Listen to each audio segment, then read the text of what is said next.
Alright guys, so we're unboxing these controllers right now, and there's quite a bit of stuff in here. We're just going to get right into the gameplay, but because there's so many things, I was like, you know what, let's turn the camera on right now and kind of talk about what comes in the box. So what do you have in your hand there?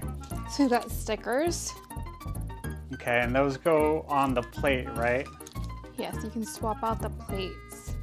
Yeah, so there's swappable face plates. So the one that is currently on the controller can be taken off that easy, as you see there.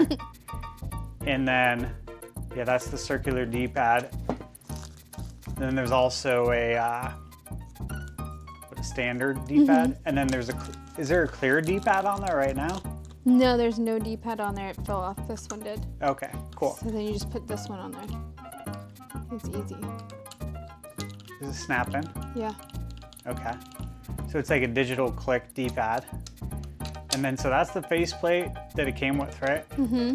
Let's see the other faceplate that's in the bag. It's just a plain one, so you can decorate it. So that one you put the stickers on that it comes with. And that's how you can like customize it? Yep.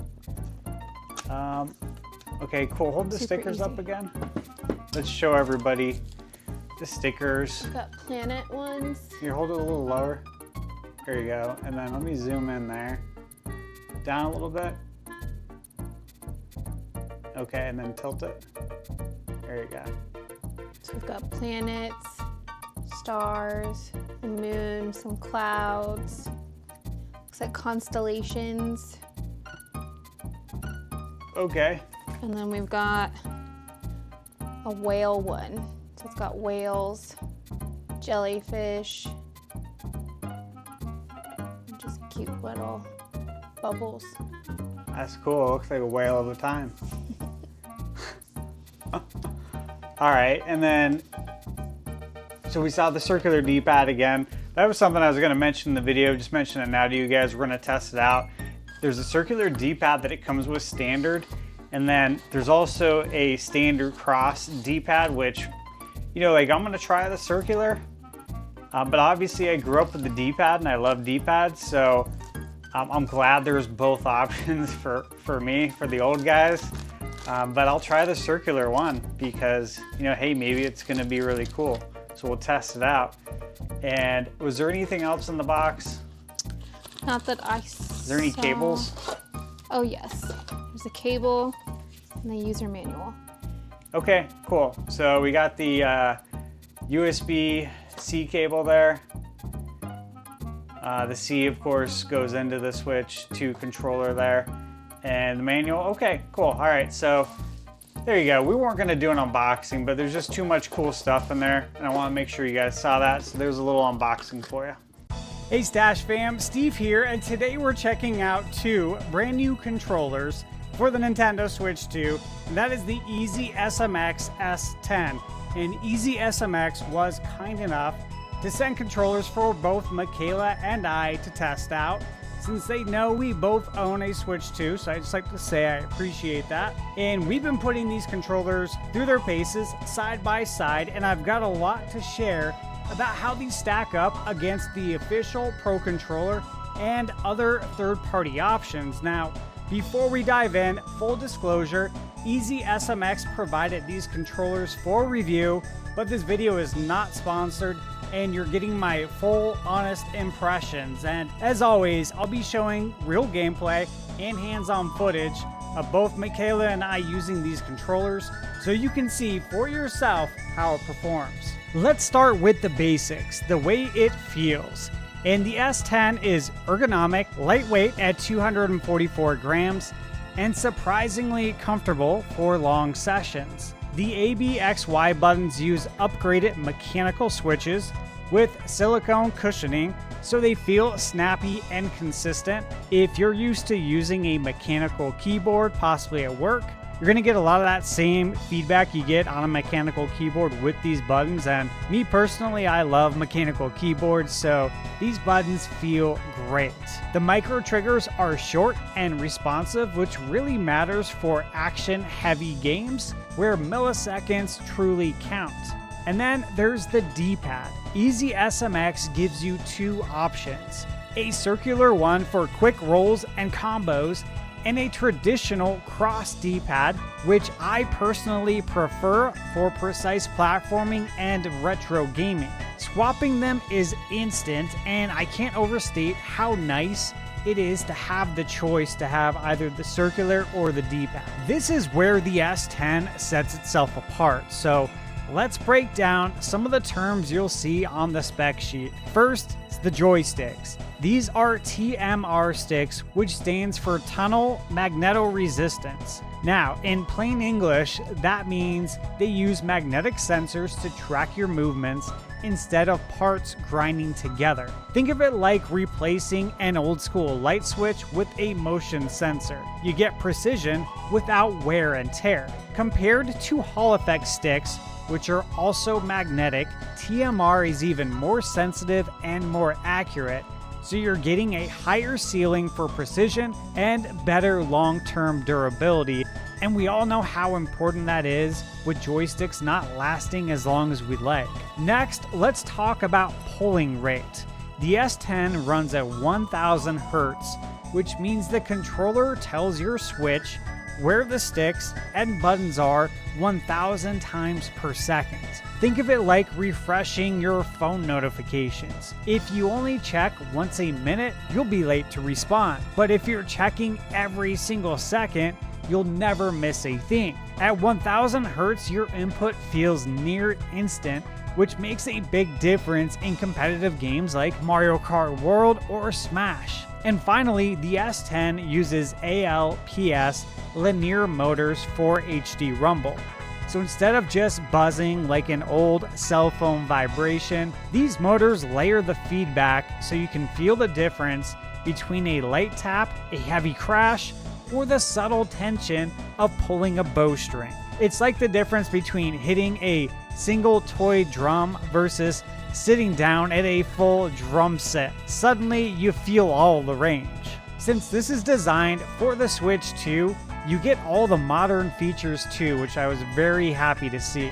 For instance, one tap wake, so you can power on your console directly with these controllers. NFC support for Amiibo.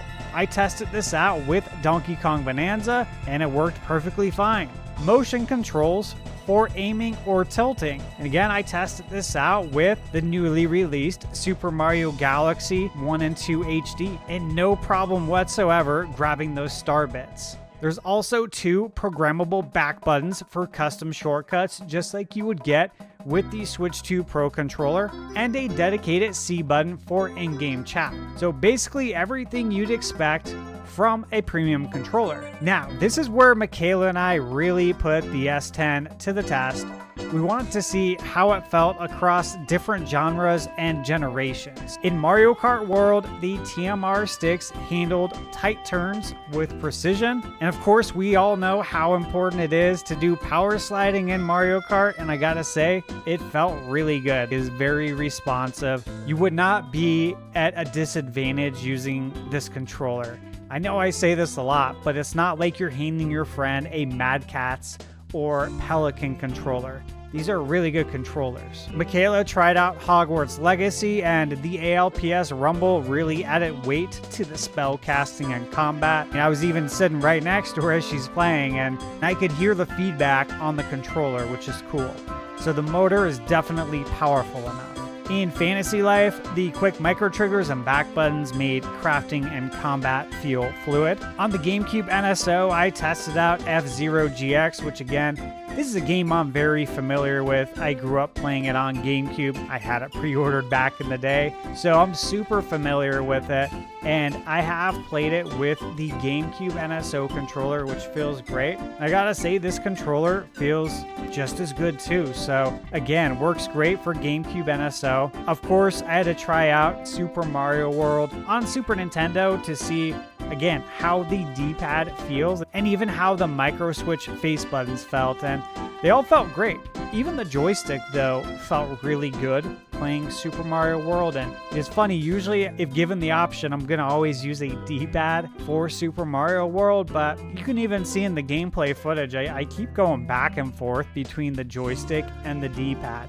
The reason why I'm going back and forth is because my mind's telling me, Steve, use the D-pad because this is what you've always used, right? But I'm using it and I'm like, you know, it feels good, but this joystick feels really good too. So interestingly enough, both the joystick and D-pad on this controller specifically feel really good. So it makes me wonder if it's the TMR sticks that I'm really enjoying. And even with a Switch 1 game, which is now boosted on Switch 2, like Ruffy and the Riverside, the higher polling rate and precision sticks made it feel more responsive than playing on original hardware. And of course, it didn't hurt that I had just downloaded an updated patch for Ruffy and the Riverside, and now it appears to be running at 60 FPS. The resolution looks better. So all in all, that was just a great experience to be able to play Ruffy and the Riverside again on Switch 2 and have it performing better while I'm using a new controller that is also working very well. Customization is another highlight. Each S10 comes with 2 magnetic faceplates, 1 blank and 1 patterned, and stickers if you want to design your own. Swapping them takes seconds. So on top of that, you've got multiple RGB lighting modes, which all you have to do is press the M button on the back of the controller twice. And then it's going to start blinking like it is right now. Then you use the left stick here to toggle through. So you guys can see there's a different color now. And you can just keep going through the colors. This one's obviously cycling. No color. Here's the breathing, and then you can change it by going left or right to different color that you want. Again, this is really cool. It's very easy to change the color. And that was one thing I was talking with Makayla about, is that I've had controllers in the past where it's not convenient to change the color, so I end up not changing the color at all. For instance, like I don't want an app to change the color of my video game controller that I'm using on a Switch or a PS5. I don't want to have to, Bluetooth sync an app to my controller just to change the lights. That's too much. I just want to get into the games, right? And so the fact that I can just do this on the controller, that is really convenient enough that I would do it. So again, you cycle through all those. I personally like the multicolor one. So this one's cool that I'm on right now, and I'm grabbing the manual here. This one is gradient effect. I like this one the most. So once you're done, you figure out what you want, you just press the M button, and that's it. It's good to go. And again, same thing with this controller. This is the controller they sent out for Makayla, and same thing, very easy to use. You go double tap that, change the colors, and these look really good in the dark.